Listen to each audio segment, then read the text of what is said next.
আজ স্বামী বিবেকানন্দের 164তম জন্মজয়ন্তী এবং 42তম জাতীয় যুব দিবস। স্বামীজি আমাদের শিখিয়েছিলেন কিভাবে সাহসী হতে হয় এবং কিভাবে প্রকৃত মানুষ হয়ে উঠতে হয়। আজকের এই বিশেষ দিনে তার আদর্শকে শ্রদ্ধা জানাতে আমাদের সামনে আসছেন বিবেকানন্দ স্টাডি সার্কেলের সদস্য অভিক দাস। অভিক আজ আমাদের তার নিজের লেখা একটি বিশেষ কবিতা শোনাবেন, যার নাম মোদের বিবেকানন্দ। এই কবিতায় তিনি খুব সুন্দরভাবে ফুটিয়ে তুলেছেন যে আমাদের প্রিয় বিলে কিভাবে স্বামী বিবেকানন্দ হয়ে সারা বিশ্বে ভারতের নাম উজ্জ্বল করেছিলেন এবং আজও তিনি কিভাবে আমাদের সবার মনে মিশে আছেন। বিবেকানন্দ স্টাডি সার্কেলের সদস্য অভিকের এই স্বরচিত কবিতাটি তার নিজস্ব চিন্তাভাবনা এবং তার আত্মনির্ভরতার এক অনন্য নিদর্শন। আসুন অভিকের এই কবিতাটি আমরা সবাই মিলে শুনি। নমস্কার। মোদের বিবেকানন্দ এই কবিতাটি এখন আমি আপনাদের সামনে আবৃত্তি করে শোনাতে চলেছি। সপ্ত ঋষির এক ঋষি সে, শিবের মতন তেজ, নামটি তাহার বিলে বাবু, লাগছে ভারী বেশ।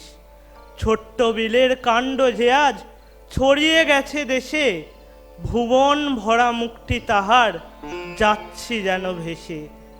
তাহার বাণী মুখে নিয়ে ছড়িয়ে যাব দেশে, তাহার প্রেমের মর্ম হোক এই ভারতের দেশে।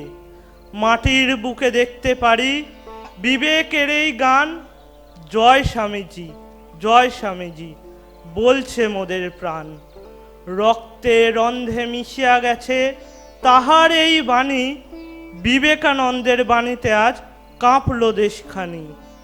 মোদের বিলে মোদের বিবেক, মোদের চিত্ত আনন্দ, তাই সবাই মিলে বলিয়া চলো জয় বিবেকানন্দ, বলো জয় বিবেকানন্দ, বলো জয় বিবেকানন্দ।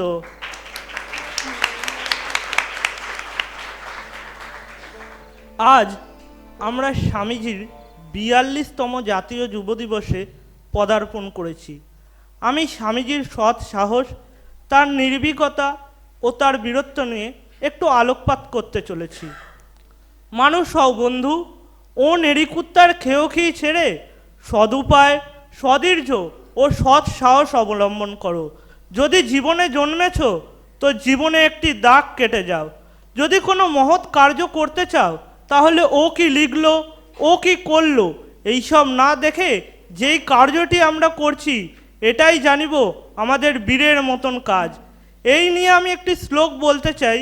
নিন্দন্তু নীতি নিপুণা যদিবাস্তুবন্তু, লক্ষ্মী সমাবিশতু গচ্ছতু ওয়া যথেষ্টম, অদ্যৈব ওয়া মরণমস্তু যুগান্তরে ওয়া, ন্যায়াৎ পথঃ প্রবিচলন্তি পদম ন ধীরাঃ। লোকে আমাদের সততাই করুক বা নিন্দাই করুক, আমাদের ওপর লক্ষ্মীর কৃপা হোক বা না হোক, আমাদের দেহপাত হোক ন্যায়পাত হোক, আমরা যেন লক্ষ্য থেকে কখনো পথভ্রষ্ট হব না। আমি আমার বক্তব্য শেষে এসে বলতে চাই, আমরা যখন কিছু কার্য করি তার সফলতা অসফলতা থাকে। যখন আমরা সেই কার্যে অসফল হই তখন আমরা সেই কার্যের এক ধাপ পেছনে থাকি এবং সেই কাজটিকে আরও ভালোভাবে করার চেষ্টা করি, এবং সেই কার্যে যখন আমরা সফল হই তখন আমরা যে সাফল্যের সিঁড়ি আছে সেই সিঁড়ির উচ্চতর স্তরে গিয়ে পৌঁছাই। এবং আমাদের এইভাবে নিষ্কাম কর্ম করে যেতে হবে এবং আমাদের নিষ্কাম কর্মের দ্বারাই আমরা ঈশ্বর লাভ করতে পারবো। এই বলে আমি আমার আজকের বক্তব্য শেষ করছি। ধন্যবাদ।